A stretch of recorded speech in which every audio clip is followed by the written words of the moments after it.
I guess most people would be here to ask me whether we will be attending the meeting slated for next Wednesday. And I will therefore start with that issue. I want to share with you a set of documents. Please pass this around.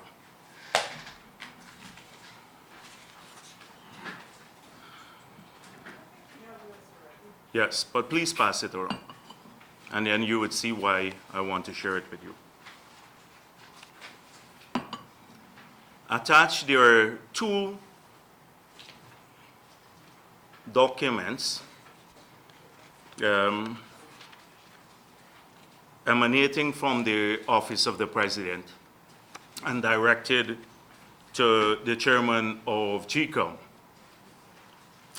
One document that was presented to the commissioners, and the other document is on the website of the Ministry of the Presidency. So the first one reads, and I will skip the first part, but it says in the second paragraph of the first document, the government of Guyana, this is a letter from the President of Guyana to the Justice James Patterson. In the second paragraph it reads, the government of Guyana is committed to doing everything possible to ensure that the Commission is provided with the financial resources and has sufficient time to conduct credible elections. I urge the Commission therefore to commence preparations for the conduct of general and regional elections.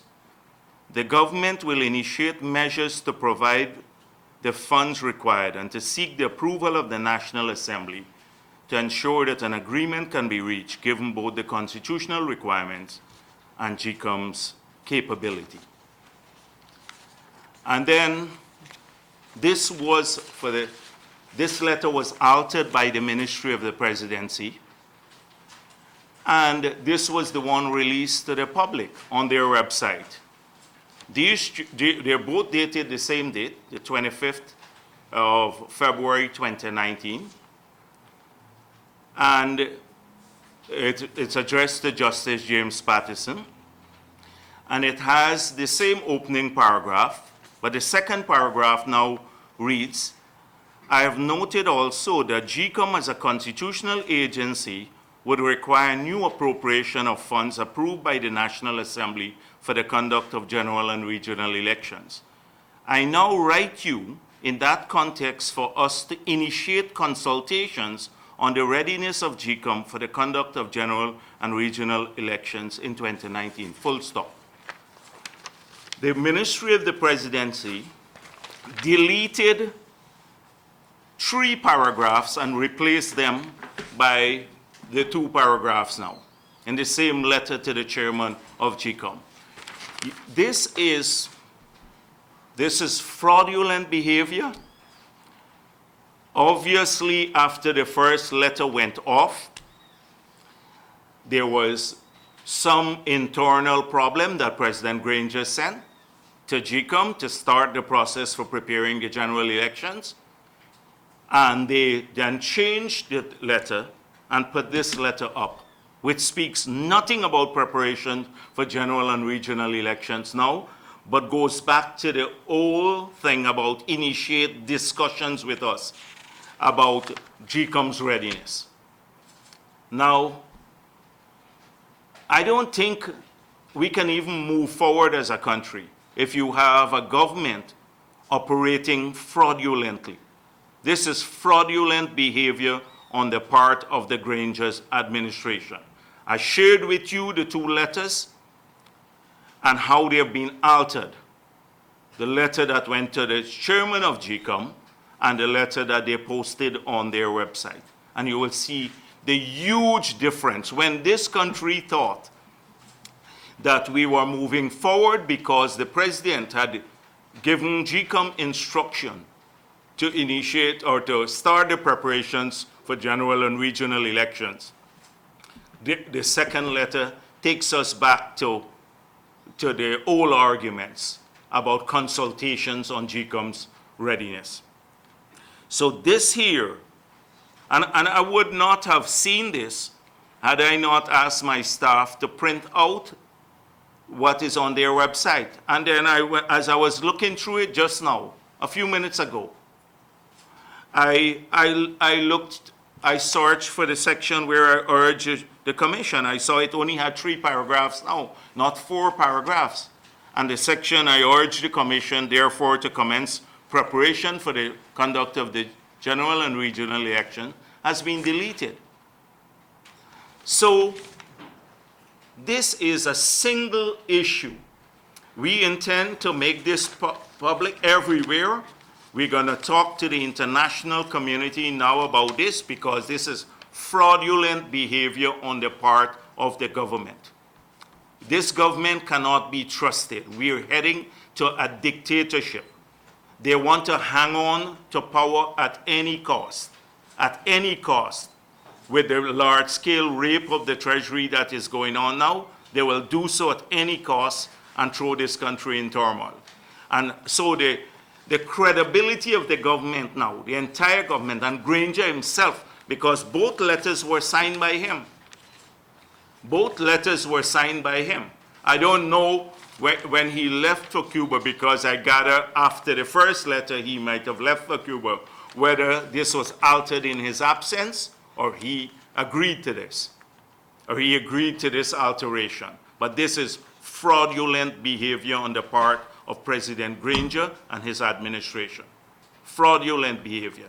These are the people who talk about Christian values and moral revival and spiritual revival every single day. And look at what he has done. This is not in keeping with Christian values and the Bible, the lofty teachings of the Bible.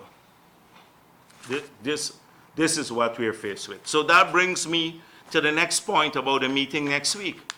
If this is fraudulent, and it takes us backwards, why do I need to meet with President Granger next week? And in any case, he had Harman write me. He did not write me. And he wanted to consult with me on, 1, the National Assembly's constitutional role in the present situation. And that is clearly defined in our Constitution.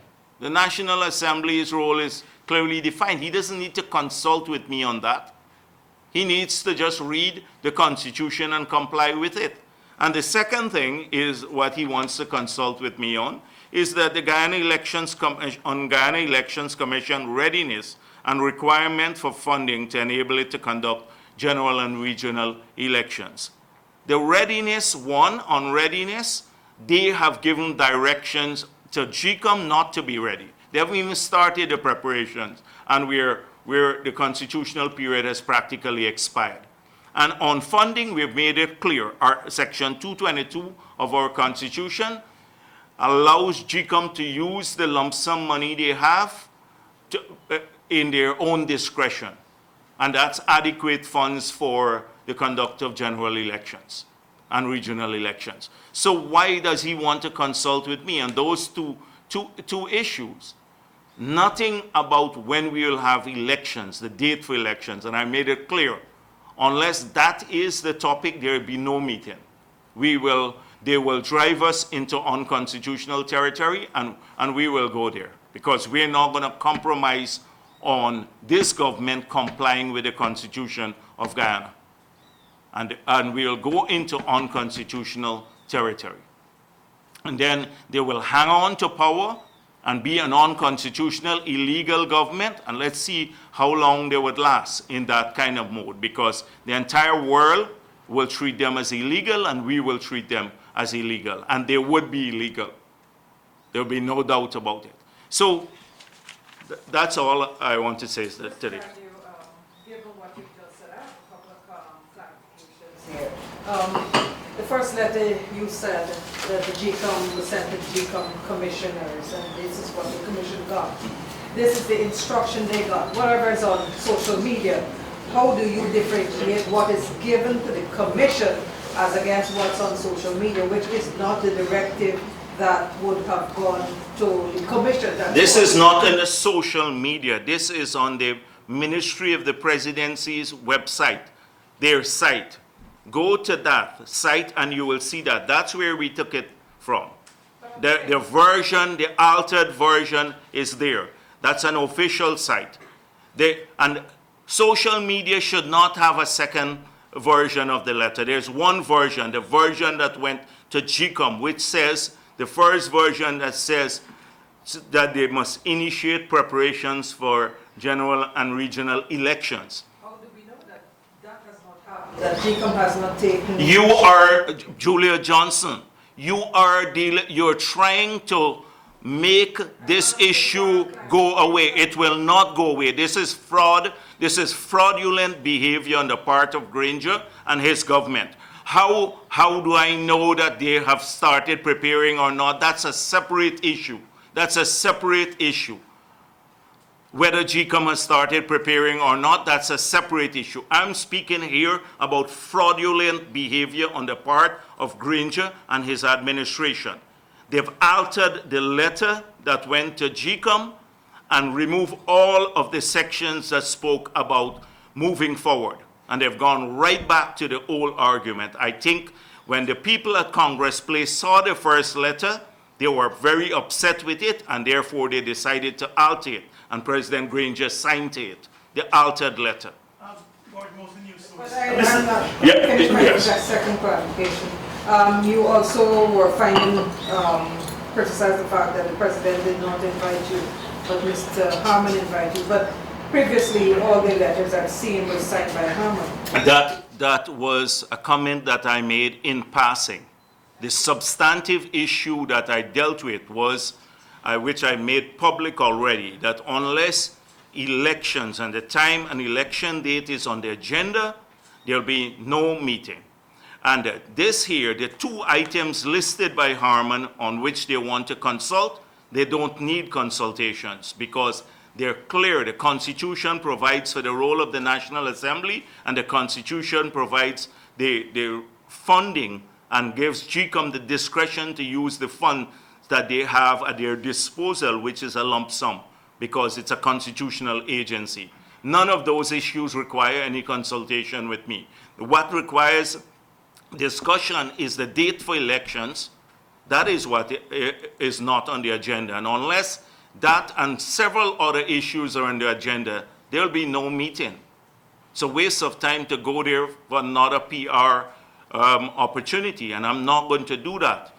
But this gets overshadowed all by this fraud that they've just committed on the people of Guyana.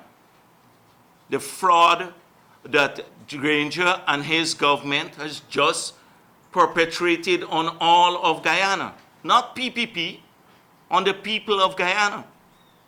If a government resorts to fraud and alteration of documents, what else can they do? What else can they do? We had one of them in a tape conversation talking about planting drugs on people. What else can they do to stay on to power? To hang on to power. They're so desperate now. They're so desperate. And the whole world will know about this, that this government has just altered a document by the president. Mr. Jagdeo, Yeah. sir, with regards to the two letters, isn't it a case of two separate letters seeking two separate things? Because the first letter here begins, I acknowledge receipt of your letter dated 21st of February. The second letter begins, I wrote you earlier, acknowledging receipt of your letter dated that day. I wrote you earlier, exact same paragraph. You yourself, No, one says, I you, wrote you earlier, right. and this one says, I acknowledge receipt. So I'm trying to find out. You, Gordon Mosley, yes, you're not going to today again, I'm trying to finish up my question. the question that you're asking is not two separate letters. The people of Guyana will see the letter side by side and they will make their own decision. It's the same letter that has been altered.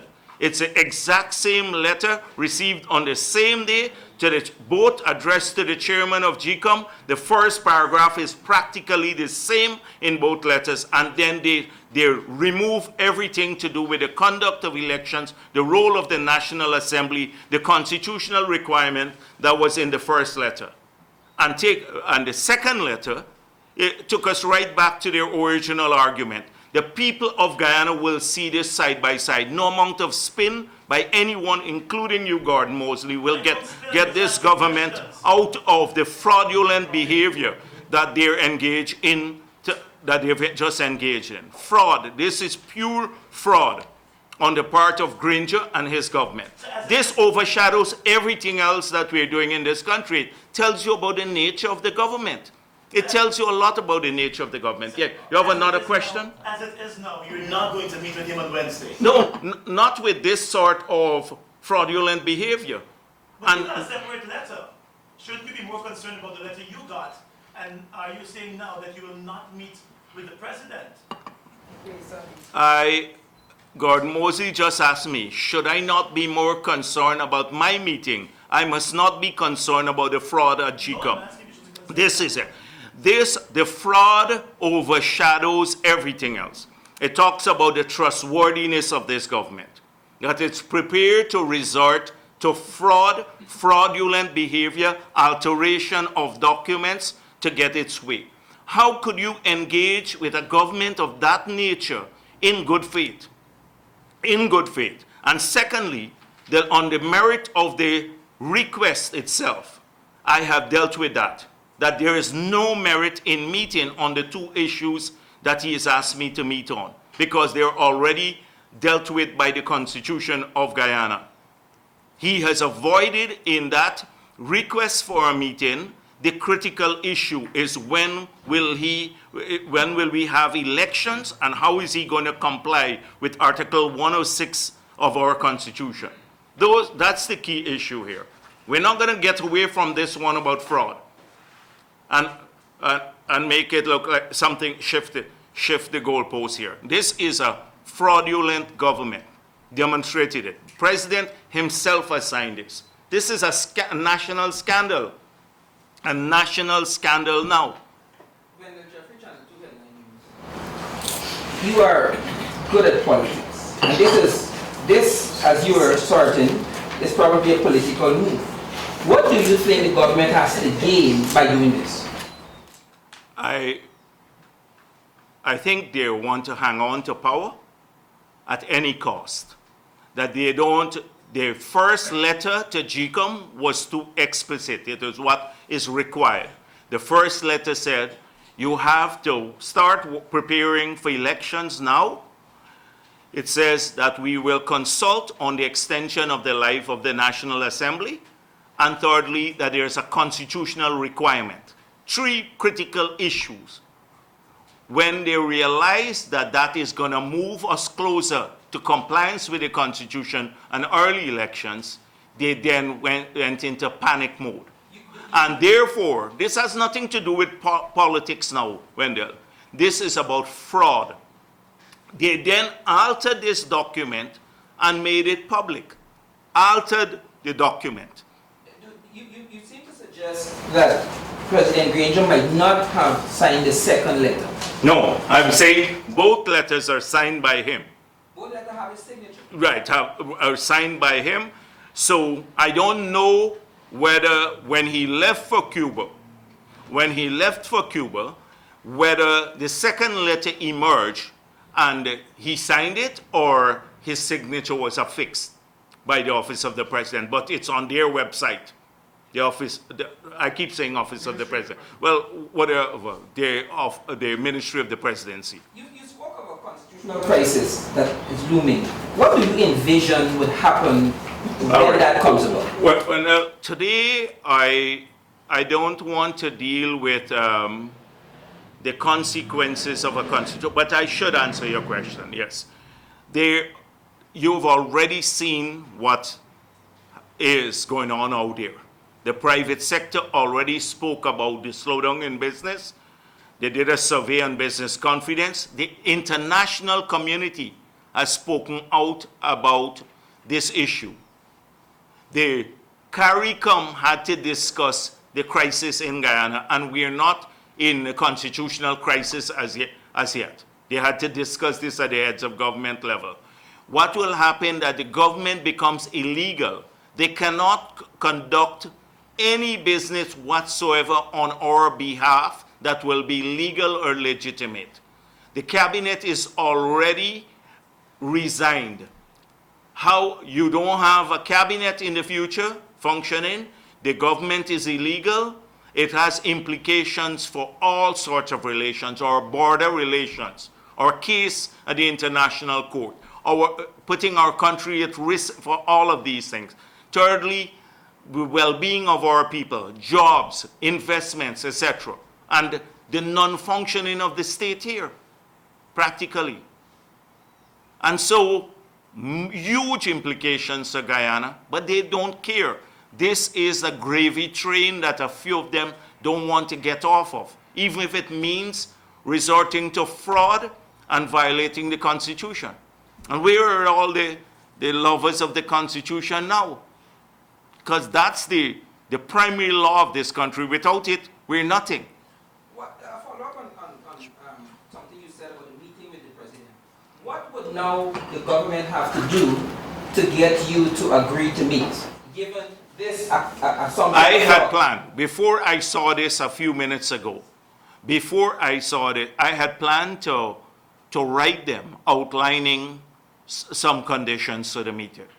That was my aim. I have to reassess now whether I can even pursue that, because whether anything I can do with them would be done in good faith. So what do you expect from them at this point? Given that you think that this is fraud, and this determines whether or not you meet with President Granger himself has to say why he issued 2 letters to the chairman of GCOM saying, which contradict each other. Mr. Jagdeo, you're saying 2 different things. I just want to be clear. A few seconds ago, you said that the president should have to explain why he issued 2 letters. But then, in earlier statements, you are giving the impression as if it's one letter trying to replace the other, and that you're altering. So it is altered. Listen. No news outfit, even if they're sympathetic to the government, cannot change this. Because the people of Guyana, that's why I shared the 2 letters with you. I shared the 2 letters with you. And I would like them posted side by side so Guyanese, not the amount of spin that will come from the sympathetic media outlets. You will see Chronicle come up with all kinds of explanations. Let the people of Guyana see the 2 letters, and they will decide whether it's altered and whether it changes fundamentally the instructions to GCOM. where the government reneged on its first position, and you put out an official position to GCOM, and you said this. For some reason, you changed your mind on that position, and you go to the next position, and you send a letter indicating your new position.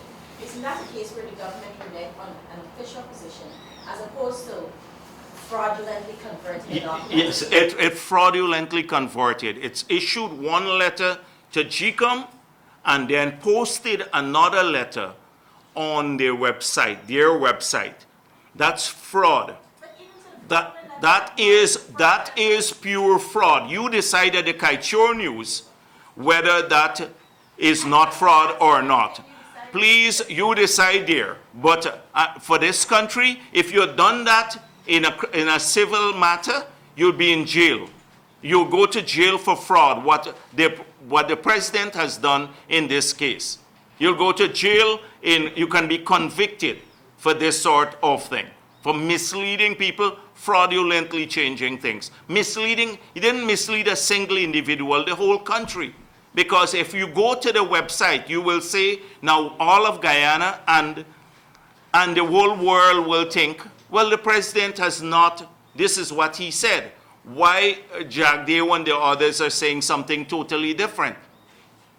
But did you Then- verify of the Elections Commission chairman whether he received one letter or two letters? Oh, okay. Because you appear to be saying you just only saw this. You go and ask him, and I'm sure he will tell News Source that he received 2 letters and you mostly. But the thing is that, let me come back to it. The people of Guyana, I would like us to put up the 2 letters and let the people of Guyana decide, because you're going to have all of this spin. Every time this government does illegality, there's a spin. When they steal, they have to steal for a purpose now. Under the PPP, it was criminal behavior. They're stealing for a purpose now, etc. Everything. And also, so the drug bond and all of the other things now suddenly become virtues. Stealing has become a virtue in this government. It was a vice under the PPP by some media houses. And so absolutely, this is fraudulent behavior by this government. Fraudulent behavior. Misleading not a few people at GCOM, but the whole country. How do you determine which letter went first? I don't even, there's 1 letter. Let me tell you something. The commissioners received 1 letter. The commissioners received 1 letter. And that letter, they didn't receive 2 letters. That's the first thing, 1 letter. If the chairman now Harman could call him and say to him, you tell the media that you received 2 letters, but the 2, just check the letters themselves. The letters themselves, it's exactly the same opening paragraph. Exactly. Okay. Okay. Yeah. Okay. One is acknowledging the previous one. Yes, okay, yes. The thing is, on the 25th, one says, I urge the commission, therefore, to commence preparations for the conduct of general and regional elections. That's clear. To initiate, commence preparation. The government will initiate measures to provide the funds required and to seek the approval of the National Assembly to ensure that an agreement can be reached given both the constitutional requirements and GCOM capability. The next one says, I've also noted that GCOM as a constitutional agency would require new appropriation of funds approved by the National Assembly for the conduct of general elections. I now write you in the context for us to initiate consultations on the readiness of GCOM for the conduct of general and regional elections in 2019. So if it is 2 letters, there are 2 separate letters, which one is the one that we will use? The one you like. Okay, all right, well, the one I like. The one you like. The one I like, yes, that's it. But Granger withdrew, okay. No. To initiate, to commence preparations for the conduct of GRE. 2 letters. So let Granger himself explain how on the same day, he issued 2 letters that are contradictory. Could it be a case? All right, yes, please, yes, someone else. Did you respond to the invitation that you received?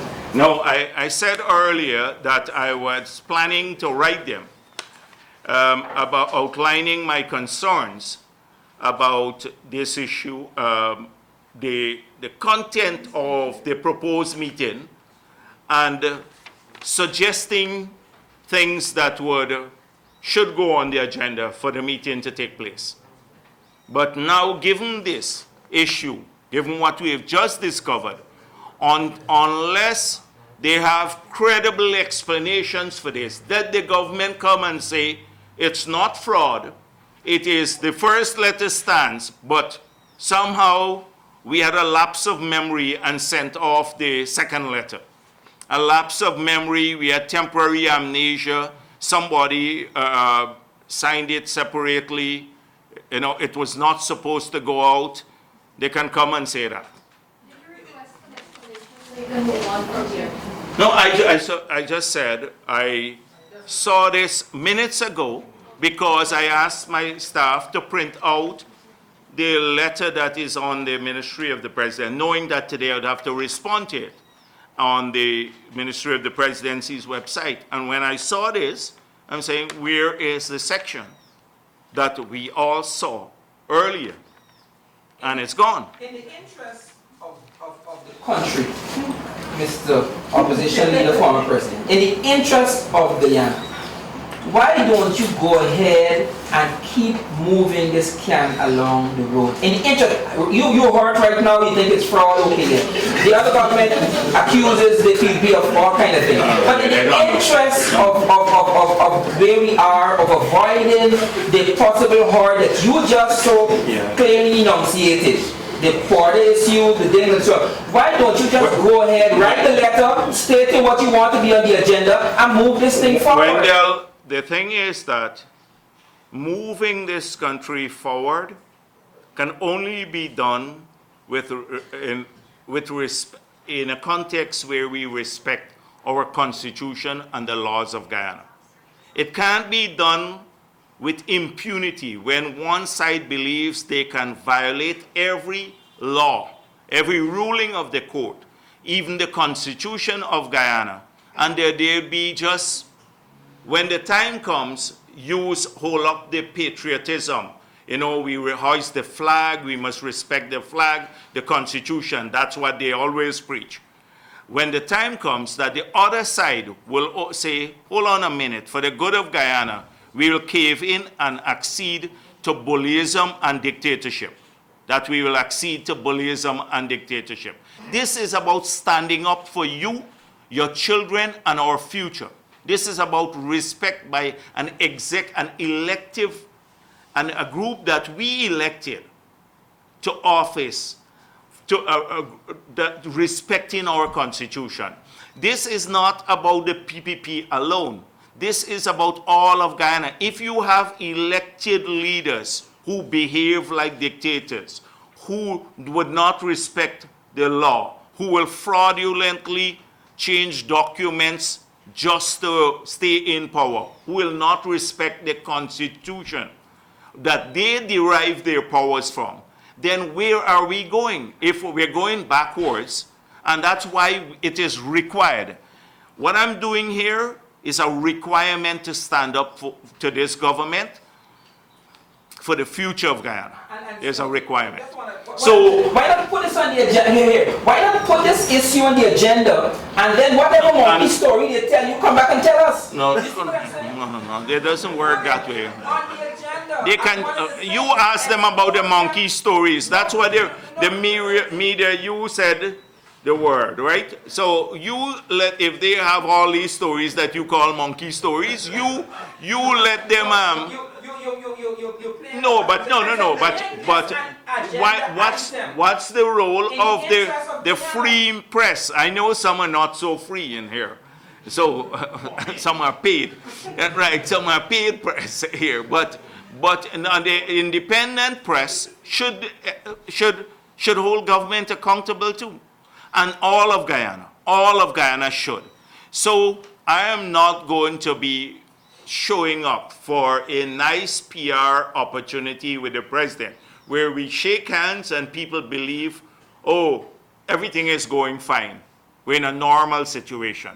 The government is behaving as though it's a normal situation. It is not. Article 106 of our Constitution has been triggered. Therefore, this government has to comply. It has to comply. Sir, it is clear there will be no elections in 1920. There are no elections in March. Therefore, this duration comes down to a political solution. What are you willing to get done right now? It appears as though the president has thrown the ball over in your court, inviting you to a meeting. The president has been missing. That's the first thing. Let's face it clearly, that this government, we don't have a government now. They're in Houston collecting bribes. They're in Houston collecting bribes. They're all over in the world telling people about how great a job we're doing in Guyana. Everywhere they go march into the Rupunoni and say, we're not campaigning, and Felix saying, the only thing we came here for is to get your votes. Marching all around the country, but they're not managing the affairs of the state. We're drifting. We will drift further. More people would lose jobs. We'll go into a crisis. Granger is missing. He's not giving leadership. He writes me a letter or gets Harman to write a letter, and then he departs. And we've seen this pattern of behavior. He waits until the last moment when he has to go abroad, and then writes a letter and pushes it down the line. I think they're hoping that their period would expire. This period would expire, and then we're forced into a situation to extend, just as a matter of course, as a matter of fact, so that the country doesn't go into constitutional crisis. Other than to extend. We have a choice right now other than to extend. No. I do have a choice. We will not, as this state, vote with this government to extend the life of the government. We will not vote to extend. What are we voting for? To extend the life of this government so that they can continue to abuse state resources, that they can continue to steal and transfer resources, that they can continue to violate the Constitution, that they can continue to make excuses for not holding elections. That is why I'm going to vote with them for that to happen. That is why they want me to extend the life of the government to do that. When they are not talking in good faith. You want me to do that so that then they can continue behaving the way they're doing, traveling all around the world and raping the resources? I didn't even want to deal with that today. Mr. Jagdeo, Yeah, sure. I know the flag raising is gone, but what was the reason behind not attending that? Well, the thing is that that's an old issue, and if you go back, you'll see hundreds of explanations before. Are you satisfied with the government's handling of the Rusal issue? I know you had played a role in bringing Rusal here. The thing is that it seems as though it is all about politics. Amnali goes to a meeting and she carries the entire media there. That the workers' interests must be protected by the government of Guyana. That's clear. But it can't be a media show. We don't know what Roussel told them, because Roussel has sent people, from what I read in the newspapers, to meet with the government. They had private discussions. We're not privy to those discussions. We don't know what they were told. So, the government cannot make this about a media show to look strong. So Amnali walks with a whole core of media people in every meeting she has. And then she even says it might be political. When we had to fight to keep the jobs of the bauxite workers in Aroraima and Bormine, they were on the other side. They were on the other side, Lincoln Lewis and the others. And we managed to save those jobs when Alcoa walked away. We took back the company that was private to the Treasury, brought it back, renationalized it, and kept it going until we found a replacement. So Ollendorf and Roussel to keep the jobs going. We work hard to protect those workers there. So our track record is important. We've been on the forefront of struggle for workers all across Ghana. But this duplicitous thing from the TUC, suddenly when there is a problem, he wants the opposition leader to speak about it. But when all the glories are there, somehow we are to be blamed. We can't take the glories. I didn't see the same energy from the TUC when Barama laid off a lot of workers too. Not a foreign company. Barama laid off people of every race. Sugar workers, 7,000 of them lost their jobs. Not a single set of energy from the TUC. And people of every race work in the sugar industry too. What about the 1,972 Amerindians who were fired by this government? Not a word in solidarity with those people who were fired. So it's not just about people coming in from abroad and treating our workers badly. This government has treated workers badly for 2 years. The workers had to go to court from Wales to get their severance. They were denied their severance. And so all of this crying crocodile tears for the fate of workers. Our track record has been a strong one. We keep Guyana open for investments, but we protect our workers. You see how many of the ILO conventions that in our period in office we have acceded to. We passed the Severance Pay with the Severance Act with pay, right? The Trade Union Recognition Bill, Termination of Employment Act, a whole range of things that enshrine workers' rights, advance workers' rights in this country, significantly change the landscape. So I'm not going to be sucked into something now where they're messing up, and suddenly they need to equalize the messing up and the screwing up of the issue, and therefore they want to drag us in. The bauxite workers always have our solidarity, and they will continue to have it. What would you say to Rousseau, though? What would you say to Rousseau? I don't know what Rousseau is saying to the government. They've been meeting. Following the story, the complaints from the workers are firing these 6 Because I don't know if the labor laws were observed. I see from both sides the argument that the laws were in breach. The government knows this. We don't know it. Let me make a general statement that companies, particularly foreign companies, must respect our labor laws and our workers. Let me say that, that's a generic statement.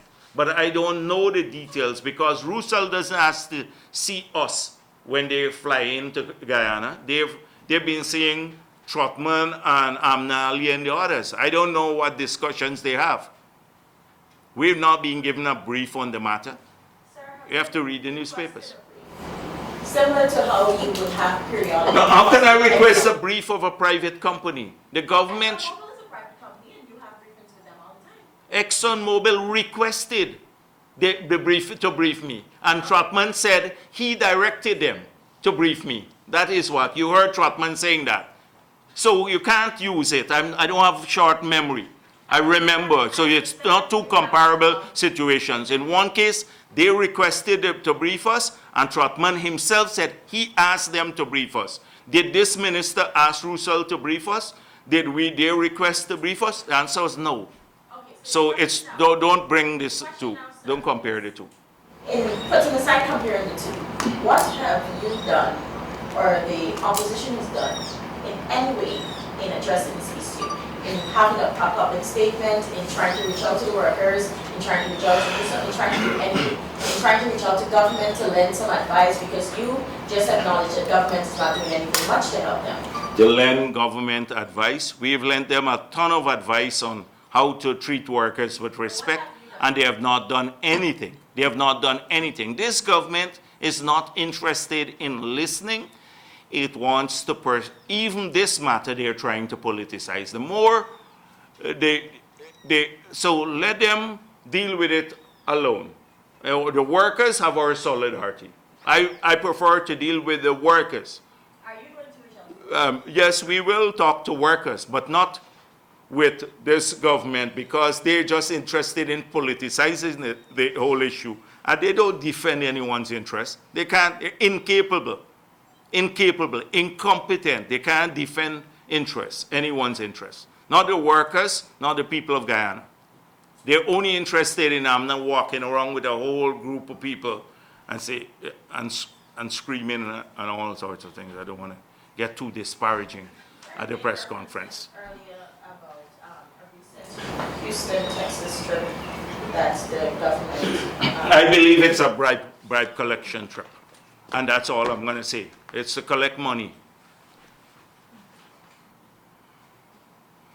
Yeah. Thank you.